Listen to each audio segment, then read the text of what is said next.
Today, a judge sentenced an Airway Heights woman for abusing and killing her 8-year-old adopted daughter. Mandie Miller will now spend 32 years in prison. Prosecutors say Miller and her boyfriend repeatedly tortured and abused the girl before her death in 2022. Authorities say the two then transported her body across state lines in a rented U-Haul. Police arrested them in South Dakota later that year. KREM 2's chief journalist Amanda Rowley was in the courtroom for Mandie Miller's sentencing this morning. 32 years in prison is the maximum sentence the judge could impose for Mandie Miller's conviction. In a courtroom full of emotion, the judge heard from family members who spoke through tears about the loss of 8-year-old Meela. I forgive you, and Jesus Christ loves you.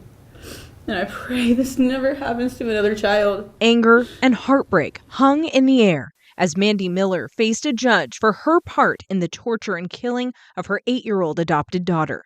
During the sentencing, prosecutors reminded the court of the gravity of the crimes she pleaded guilty to.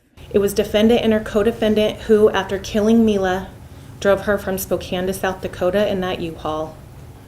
She and her co-defendant assaulted Meela, starved Meela, and tied Meela to her bed in a car seat. Photos and memories of Meela are what her family now cling to. Tortured her to the point of starvation and exhaustion, and you did this with no remorse.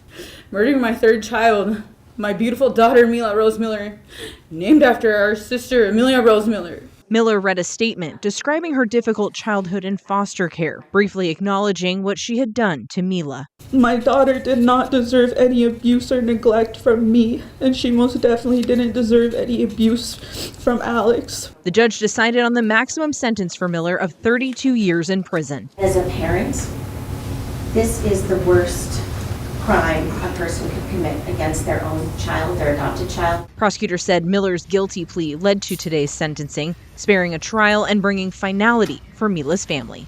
Miller's boyfriend is expected to be sentenced on Tuesday. He pleaded guilty to murder, assault, and unlawful imprisonment charges as part of a plea deal, one that takes life in prison off the table. Reporting from the Spokane County Courthouse, Amanda Rowley, KREM 2 News.